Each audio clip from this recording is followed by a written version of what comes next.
Halo, bertemu lagi dengan Miss Aldina. Semoga kita selalu dalam keadaan sehat walafiat ya. Untuk kali ini kita akan membahas mengenai materi persebaran flora fauna di dunia maupun di Indonesia. Persebaran flora fauna yang ada di dunia ataupun di Indonesia itu terletak pada lapisan biosfer. Bio artinya makhluk hidup, sfer itu lapisan. Lapisan makhluk hidup tempat flora fauna tinggal. Antara suatu lapisan yang ada di permukaan bumi dengan lapisan lain itu saling berkaitan satu sama lain. Bisa dilihat pada gambar. Di sini terdapat ada 3 lapisan yang saling berinteraksi sehingga menimbulkan terbentuknya biosfer. Yang pertama adalah lapisan atmosfer atau disebut sebagai lapisan udara. Lapisan udara dijadikan sebagai sarana perpindahan antara suatu tempat ke tempat lain untuk jenis flora ataupun fauna tertentu. Yang kedua adalah lapisan air atau hidrosfer. Di sini terdapat biota laut, biota dan jenis tumbuhan lainnya, baik itu yang ada di perairan darat, laut ataupun di perairan rawa. Yang ketiga adalah lapisan litosfer atau disebut sebagai lapisan kerak bumi. Di lapisan kerak bumi ini sebagian besar makhluk hidup tinggal, karena di sini ada lapisan tanah paling atasnya. Dari ketiga interaksi lapisan ini, maka akan membutuhkan tempat persebaran flora fauna yang disebut sebagai lapisan biosfer. Di dalam biosfer akan ada nanti interaksi antara suatu organisme dengan organisme lain. Dimulai adanya individu di suatu wilayah, bisa individu flora ataupun individu fauna. Dari kumpulan individu akan terbentuklah jenis populasi. Populasi ikan, populasi singa, populasi jerapah. Kumpulan populasi yang ada di suatu tempat akan membentuk ekosistem. Ekosistem darat, ekosistem laut, ekosistem sungai, ekosistem danau. Jadi ekosistem itu adalah interaksi antara makhluk hidup dengan lingkungannya. Kumpulan ekosistem akan membentuk komunitas. Kumpulan komunitas nanti akan terbentuk bioma. Bioma di permukaan bumi itu ada 7. Dimulai dari bioma gurun, hutan hujan tropis, sampai nanti bioma tundra. Kumpulan dari bioma inilah yang disebut sebagai biosfer. Tempat makhluk hidup tinggal yang berinteraksi dengan lapisan air, lapisan litosfer, dan lapisan atmosfer. Sekarang kita bahas bioma dulu. Dari bioma yang ada di permukaan bumi akan memiliki karakteristiknya masing-masing. Apa saja karakteristik bioma? Yang pertama adalah adanya komunitas klimaks. Maksud dari adanya komunitas klimaks adalah jika terjadi perubahan, jika ada berubah, itu tidak kelihatan perubahannya ya. Karena perubahan itu sedikit terjadi di bioma masing-masing yang ada di setiap benua. Yang kedua, adanya vegetasi utama. Kalau kita membicarakan tentang bioma, maka akan ada jenis vegetasi tertentu. Bisa dilihat di gambar ini ada 6 bioma. Setiap wilayah akan memiliki bentuk dari vegetasi yang berbeda-beda. Yang ketiga, komunitas stabil sepanjang masa. Dari 10 tahun yang lalu, 20 tahun yang lalu, ataupun 50 tahun yang lalu, jenis bioma yang ada di permukaan bumi itu akan sama, stabil. Komunitas ini akan mengalami perubahan jika terjadi bencana besar, bencana alam, atau terjadi wabah penyakit di wilayah tersebut, sehingga baru bioma yang ada di komunitas akan mengalami perubahan. Yang keempat, meliputi wilayah yang luas. Setiap bioma yang ada itu akan meliputi wilayah yang luas. tidak hanya mencakup satu negara, bahkan dia bisa mencakup satu benua ataupun satu kawasan dari benua tersebut. Yang kelima adalah bentuk kehidupan tumbuhan dan hewan berbeda. Bisa dibuktikan dari gambar ini bioma gurun, ini jenis tumbuhannya rupa kaktus. Ini padang rumput, ini hutan gugur, itu akan berbeda dengan hutan hujan tropis, bioma tundra, dengan bioma taiga. Termasuk hewannya akan berbeda di setiap biomanya. Dari karakteristik bioma ini akan ada pengaruhnya nanti ke persebaran flora dan fauna. Ini gambaran dari kondisi wilayah yang luas mengenai karakteristik bioma. Ada bioma tundra, taiga, padang rumput atau stepa nantinya, gurun, hutan hujan tropis, dan hutan gugur. Kita lanjut ke persebaran flora fauna di dunia maupun di Indonesia. Persebaran flora fauna akan dipengaruhi oleh berbagai faktor. Yang pertama adalah faktor klimatis atau iklim. Faktor klimatis atau iklim inilah faktor dominan terjadinya perubahan dari adanya flora fauna yang ada di setiap wilayah. Yang pertama adalah bagian faktor klimatis, adanya perubahan suhu. Karena suhu di suatu tempat dengan tempat lain akan berbeda. Berhubungan juga dengan penerimaan cahaya matahari dan kondisi wilayahnya masing-masing. Dari perbedaan suhu, maka muncullah berbagai kelompok jenis tumbuhan yang ada. Ada 5 kelompok. Yang pertama adalah kelompok megaterem.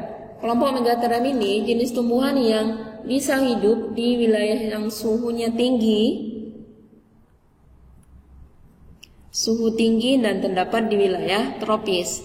Dari gambarnya kita bisa tahu bahwa ini adalah jenis hutan hujan tropis.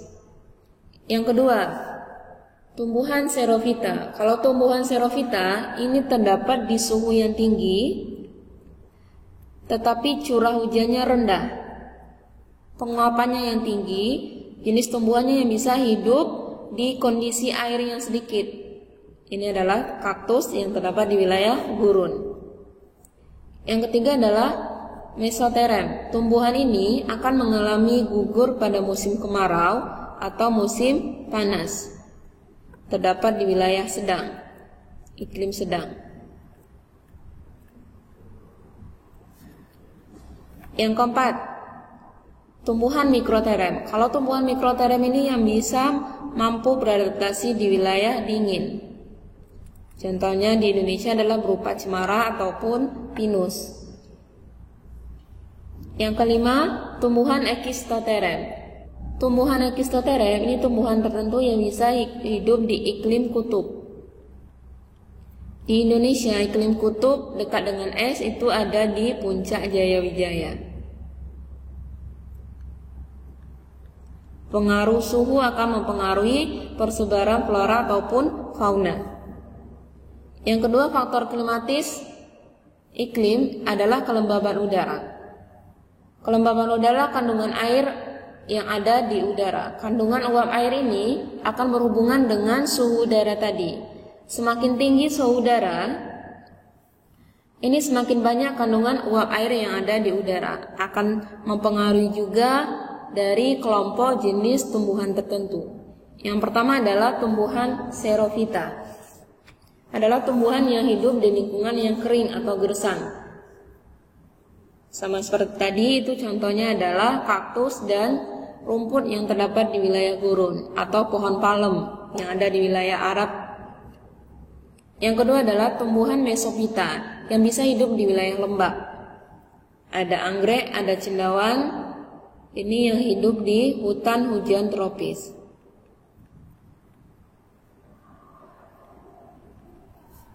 Yang ketiga, higrophyta yang bisa hidup di wilayah yang basah, banyak air, bisa teratai, dan jenis tumbuhan lainnya. Yang keempat, tropophyta, jenis tumbuhan yang mampu beradaptasi dengan perubahan musim. Contohnya adalah pohon jati. Ini perubahan musim kemarau dengan penghujan. Jadi dia bisa hidup di musim apapun.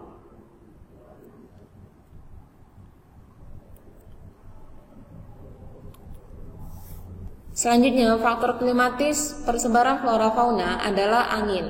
Kekuatan angin itu mempengaruhi adanya migrasi flora fauna. Kalau dia berupa bencana akan terjadi erosi tanah. Dan tadi berhubungan dengan migrasi tumbuhan dan hewan. Berikutnya adalah curah hujan. Curah hujan berkaitan dengan kelembaban udara dan suhu udara. Akan ada tumbuhan yang hidup di wilayah kering, akan ada tumbuhan yang hidup di wilayah lembab dan basah. Yang kelima, faktor iklim adalah cahaya matahari. Cahaya matahari berkaitan dengan letak lintang suatu wilayah. Bisa dilihat pada gambar bahwa perbedaan garis lintang akan mempengaruhi jenis tumbuhan tertentu. Misalnya ini di daerah tropis, itu jenis tumbuhan yang hidup adalah berupa hutan hujan tropis, hutan musim, padang rumput. Wilayah sedang ada kapera, padang pasir, hutan berpohon jarang. Di wilayah subarktik ada tumbuhan taiga, dan wilayah arktik itu ada wilayah tundra. Selanjutnya adalah faktor fisiografis. Faktor fisiografis berhubungan dengan faktor topografi, tinggi rendahnya permukaan bumi, sehingga ada tumbuhan ataupun hewan yang hanya hidup di wilayah dataran rendah, ada yang hidup di dataran tinggi ataupun di wilayah pegunungan. Pada gambar, ini adalah jenis tumbuhan berdasarkan iklim Junghun. Dari 0 sampai 600 meter, ini akan ada jenis tumbuhan yang hidup di suhu sampai 23 derajat Celcius. Ada tebu, karet, kelapa. Selanjutnya 600 sampai 1500 ada kopi, coklat padi, tembakau. 1500 sampai 2500 ada teh, kina, kopi, dan lebih dari ketinggian 2500 tidak ada tanaman budidaya, adanya lumut. Jadi ketinggian suatu wilayah akan mempengaruhi jenis tumbuhan tertentu dan karakteristik dari fauna yang ada. Faktor selanjutnya adalah faktor edafik atau tanah. Berhubungan dengan tingkat kesuburan tanah, baik itu tekstur tanah, jenis tanah, dan pH tanah. Semakin subur suatu tanah, maka kehidupan tumbuhan akan semakin banyak jumlahnya dan keanekaragamannya. Keanekaragaman tumbuhan yang ada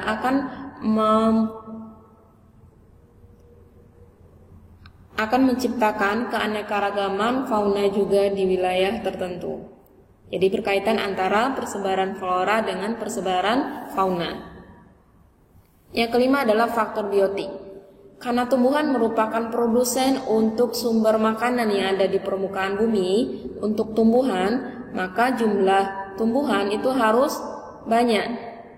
Dari persaingan yang ada antara suatu fauna dengan fauna lain, faktor biotik ini juga mempengaruhi adanya rantai makanan di setiap wilayah. Yang paling dominan dari faktor biotik adalah adanya aktivitas manusia. Aktivitas manusia inilah yang menyebabkan ada atau tidaknya persebaran flora fauna di wilayah tersebut. Dari faktor persebaran ini akan muncul nanti faktor pendorong kenapa suatu wilayah banyak tumbuhannya ataupun banyak hewannya. Yang pertama adalah adanya tekanan populasi. Tekanan populasi, semakin banyak atau bertambahnya populasi akan menyebabkan meningkatnya kebutuhan akan makanan.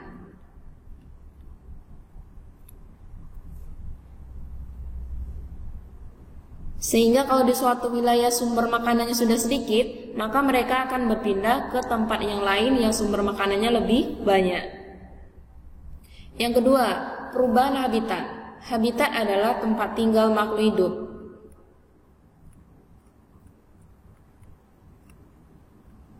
Kalau perubahan habitat sudah terjadi, maka dia tidak bisa beradaptasi di wilayah tersebut. Dia harus mencari wilayah yang lain agar dia bisa mencari makan dan bisa hidup. Yang ketiga adalah adanya persaingan untuk memperoleh daerah kekuasaan ataupun memperoleh sumber makanan yang ada di wilayah masing-masing.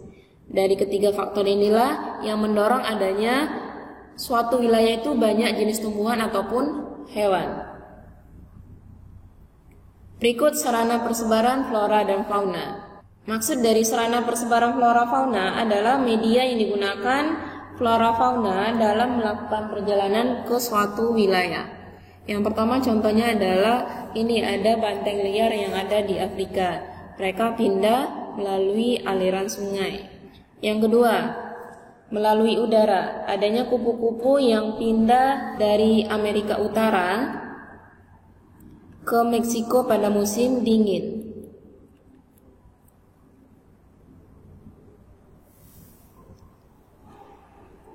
Yang ketiga adalah perpindahan dari kepiting yang ada di Pulau Christmas. Kepiting ini pindah beramai-ramai ke wilayah laut untuk meletakkan telurnya. Yang keempat yang berpengaruh besar adalah sarana persebaran yang dilakukan oleh manusia. Jadi manusialah yang memindahkan flora fauna dari suatu benua ke benua yang lain, sehingga di benua tersebut akan terjadi keanekaragaman flora fauna. Contohnya aja di Indonesia ditemukan di Taman Nasional itu ada jerapah, padahal jerapah berasal dari Afrika. Demikian informasi mengenai materi biosfer, baik itu faktor persebaran, pendorong, dan sarana persebaran flora fauna. Semoga bermanfaat ya. Terima kasih.